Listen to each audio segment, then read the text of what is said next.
La asociación de vecinos entró a mi casa sin permiso para hacer la fiesta del vecindario, diciendo que era la casa más grande del barrio y que yo no estaba.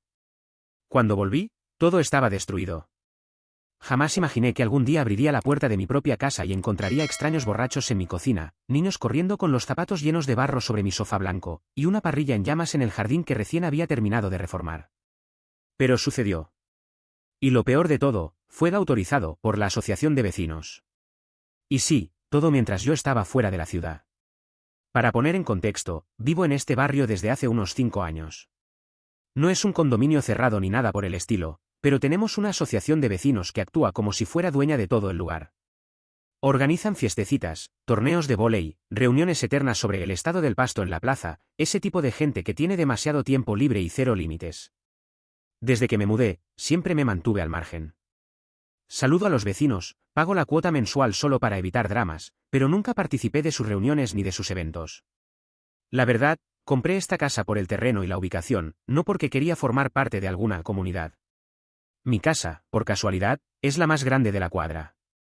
No porque quise presumir, sino porque la compré en ruinas a una pareja de ancianos y fui renovándola poco a poco durante años.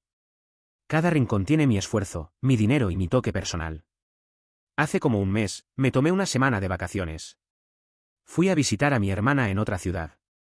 Avisé a algunos vecinos de confianza, aseguré bien la casa, dejé las cámaras de seguridad activadas y todo impecable. Lo último que me imaginaba era que alguien tendría la cara dura de invadir.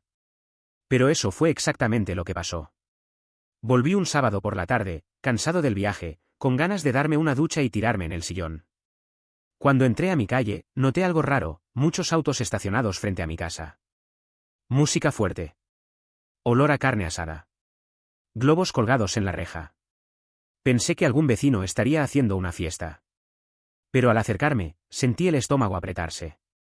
La música, los adornos, la gente, todo venía de mi casa. Me congelé. Abrí la reja y entré, y lo que vi me dejó sin palabras.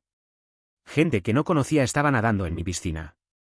Niños arrojaban pelotas al jardín. Adultos caminaban por mi casa con vasos en la mano, como si fuera un salón de eventos alquilado. En la cocina, una fila de personas se servía torta de una mesa decorada. Mi alfombra del living, esa que había comprado con tanto esfuerzo, estaba manchada, rota, pisoteada. Una de las ventanas estaba rota.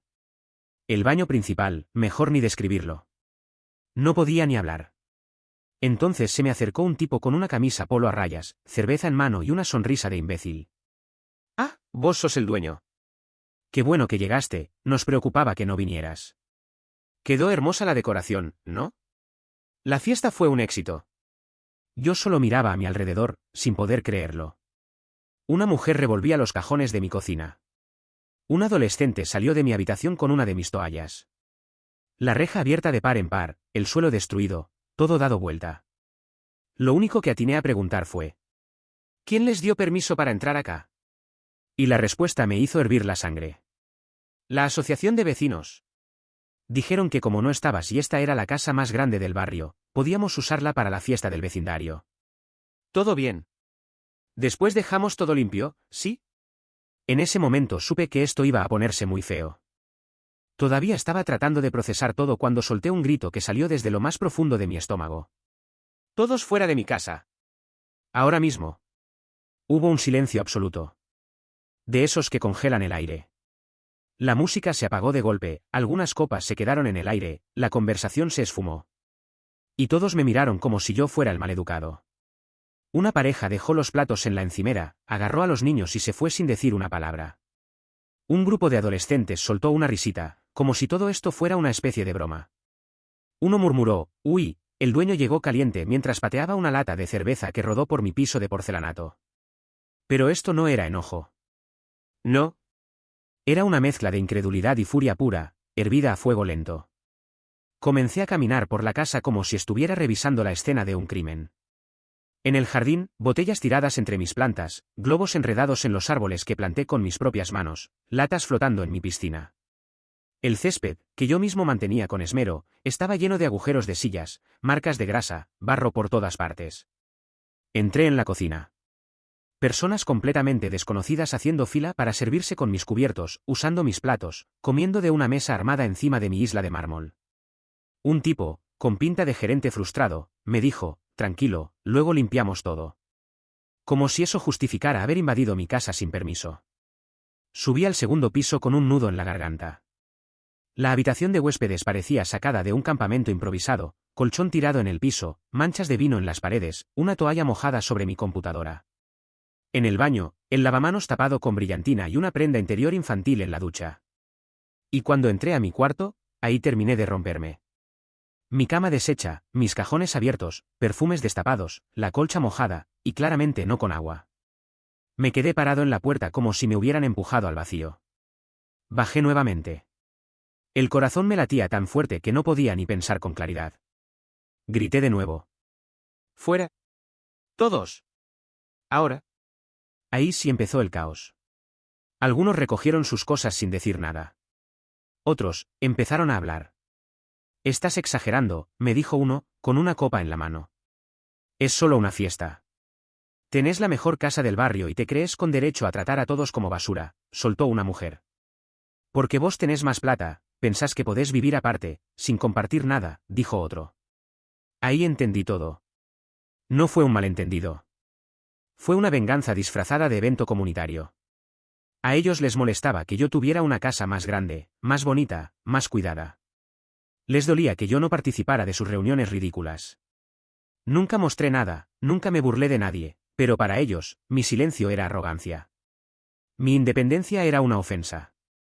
Después de casi media hora echando a todos, cerrando puertas, recogiendo basura del piso y quitando adornos de mi cerca, me encontré con lo inevitable, el grupo de la asociación de vecinos estaba parado frente a mi portón.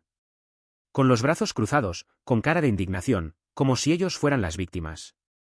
El presidente, el tipo que se autodenomina el representante de la comunidad, se acercó con una falsa calma repugnante. Mira, entendemos que estés molesto, pero tu reacción fue desmedida. Esto fue por el bien del barrio.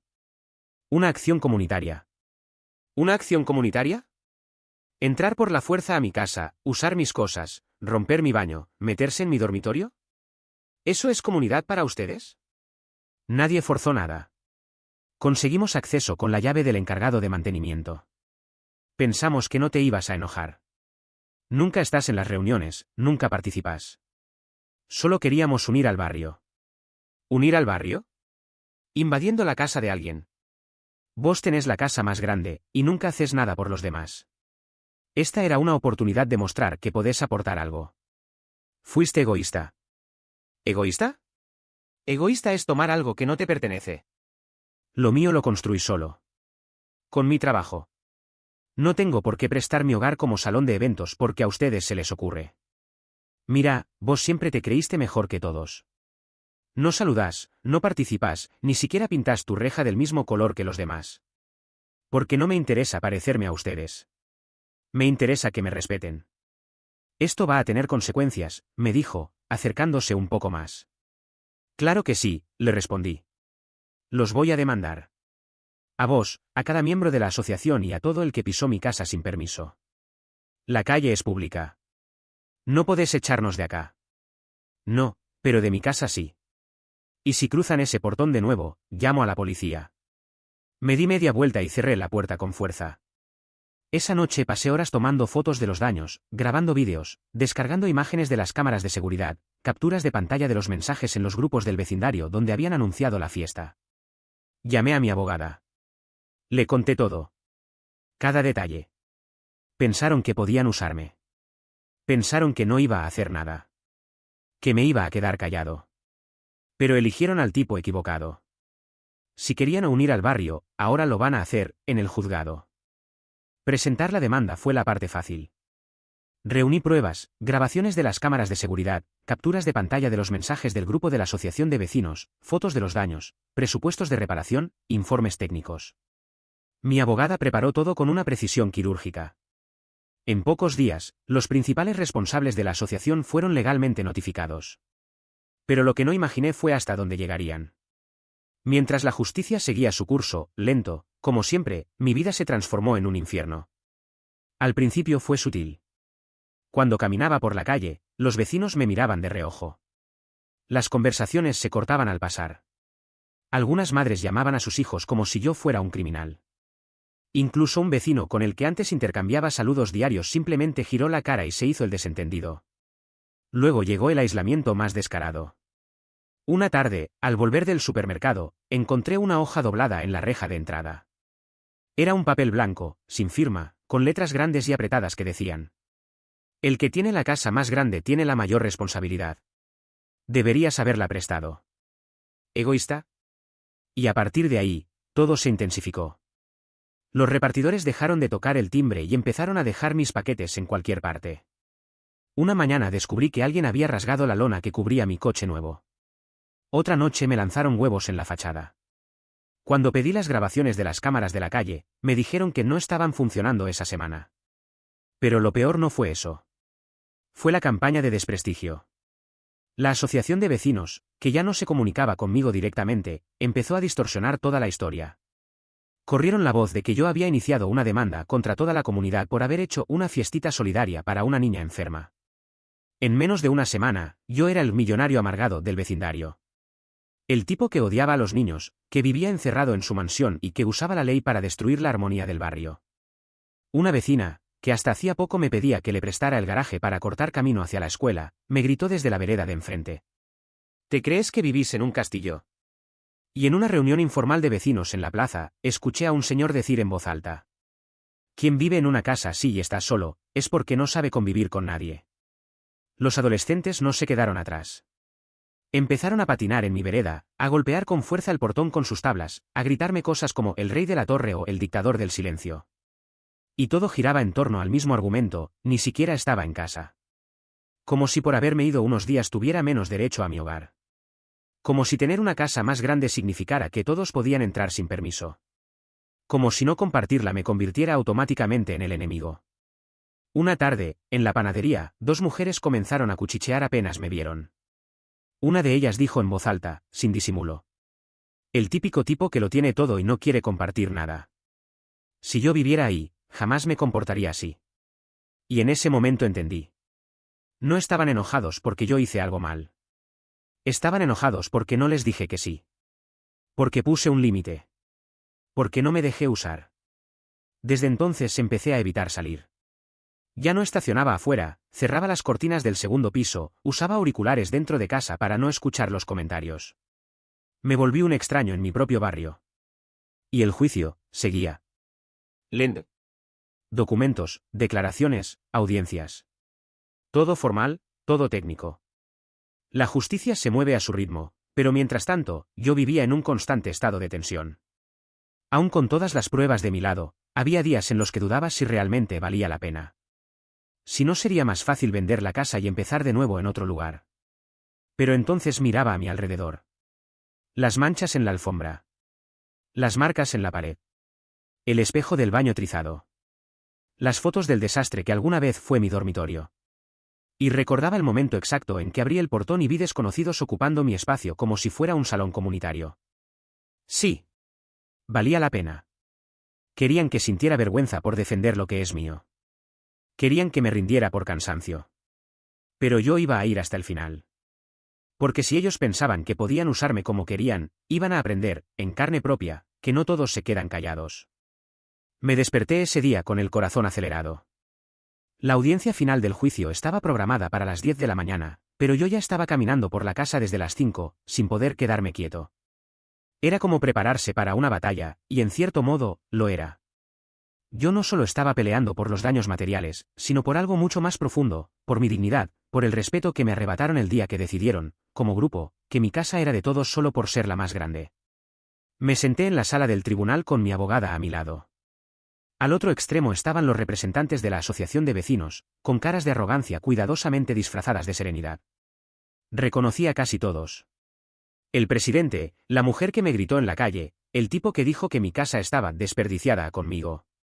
Todos ahí, incómodos, nerviosos, murmurando entre ellos, como si aún creyeran que podrían salirse con la suya.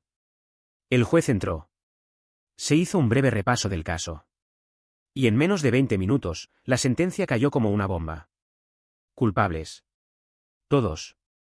La asociación de vecinos fue considerada responsable por invasión de propiedad, daños materiales, uso indebido de residencia privada y difamación. El fallo fue claro: tenían que pagarme una indemnización altísima. No solo por los daños físicos a mi casa, sino también por el hostigamiento que viví durante meses y por el intento de arruinar mi reputación con mentiras.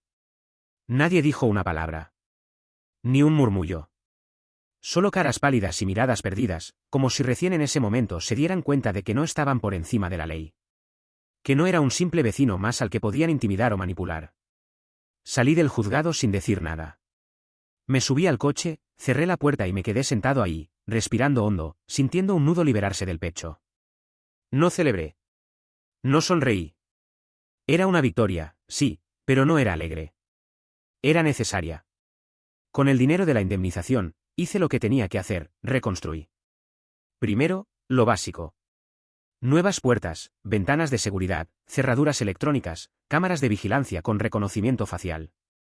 Instalé sensores, alarmas, luces automáticas y un portón de acero con un cartel bien grande, propiedad privada. Ingreso solo con autorización judicial. Después vino lo estético. Cambié cada mueble que había sido dañado. Encargué cortinas nuevas, compré alfombras importadas, reformé los baños, reemplacé los electrodomésticos. Pinté todo. Instalé luces inteligentes, mejoré la acústica, puse un sistema de sonido que cubría toda la casa. Y el jardín fue una obra de arte. Contraté a un paisajista de otra ciudad que rediseñó todo.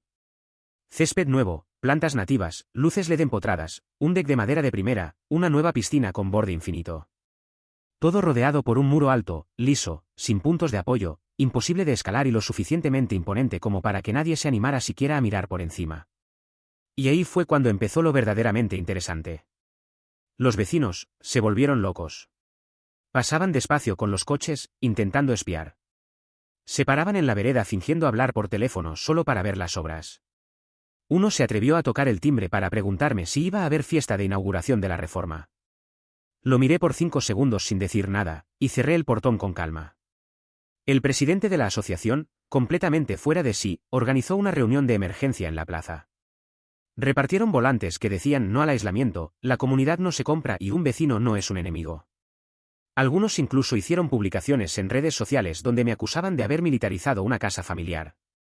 Uno grabó un vídeo frente a mi casa diciendo que yo había matado el espíritu del barrio, que mi reforma era una provocación y que el dinero no compra el respeto. Pero lo que nunca entendieron es que yo no estaba comprando respeto. Lo estaba reclamando.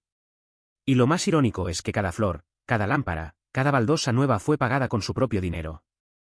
Con la indemnización que la justicia me otorgó por su descaro, por su abuso, por su arrogancia. Y eso les dolía más que cualquier derrota pública. Querían que me sintiera culpable por defender lo mío. Querían castigarme socialmente por no ceder, por no sonreír y permitir que pisotearan mi casa. Y ahora, cada vez que pasan frente al muro alto que rodea mi terreno, se enfrentan a una verdad que no pueden negar: perdieron. Perdieron en la justicia. Y perdieron en orgullo. Yo no tuve que gritar, ni vengarme con insultos. Solo tuve que resistir. Y ahora, mientras ellos se ahogan en su propia envidia, yo descanso en paz en el hogar que me pertenece. Mi casa, mis reglas. Y ni un ladrillo más será puesto por otro que no sea yo. La verdad es que, después de ganar el juicio y renovar completamente la casa, pensé que lo peor ya había pasado. Creía, ingenuamente, que aunque estuvieran molestos, los vecinos terminarían aceptando la decisión de la justicia, que bajarían la cabeza y me dejarían vivir tranquilo. Pero subestimé el poder del resentimiento colectivo. Durante los meses siguientes, fui completamente borrado del vecindario. Nadie me hablaba. Nadie me saludaba. Era como si yo fuera un fantasma que todos decidieron ignorar. Los mismos que antes me pedían favores ahora cruzaban la calle para evitar verme. Incluso los niños me evitaban, como si en alguna reunión secreta les hubieran dicho que yo era el malo del cuento. Las entregas dejaron de llegar como antes. Paquetes marcados como entregado jamás aparecían. Algunos se desviaban misteriosamente a otras casas, otros desaparecían por completo.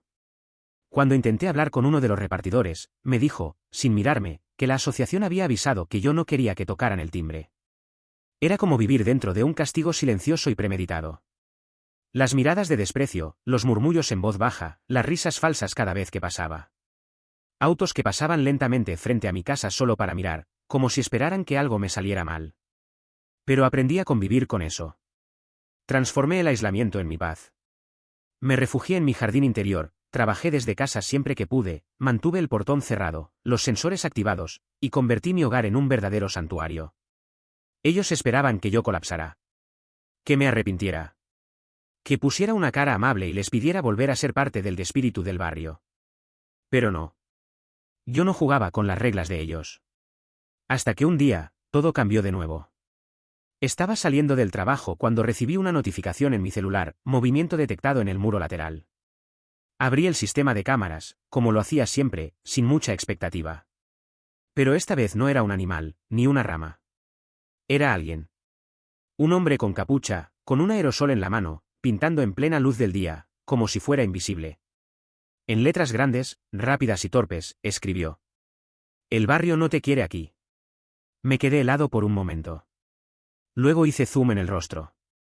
Y lo reconocí al instante. Aunque intentaba cubrirse, lo conocía.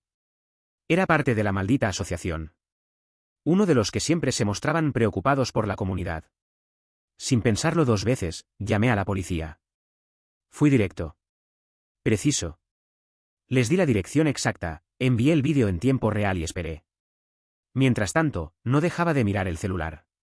Él seguía ahí, tan tranquilo, firmando con un símbolo, como si estuviera dejando su obra maestra.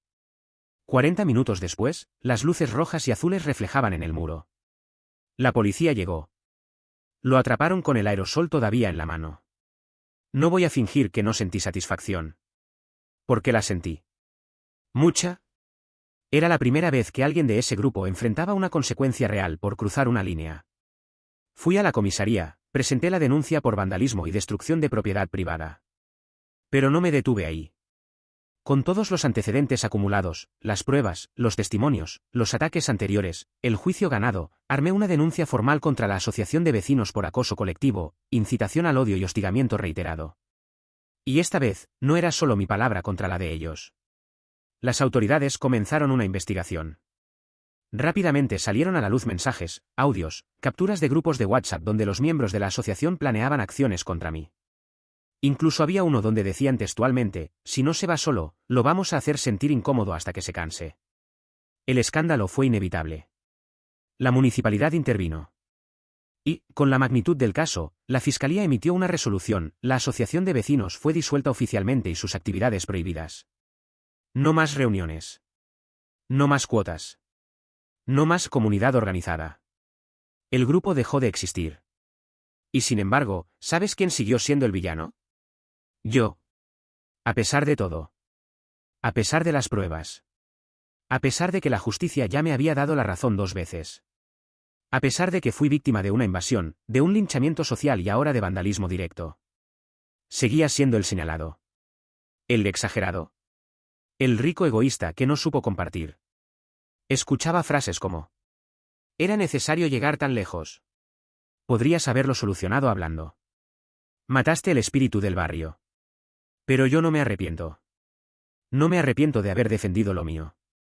No me arrepiento de no haberme dejado pisotear. Porque si no me hubiese plantado desde el primer momento, si hubiese cedido por las buenas, hoy ni siquiera tendría un lugar al que llamar hogar.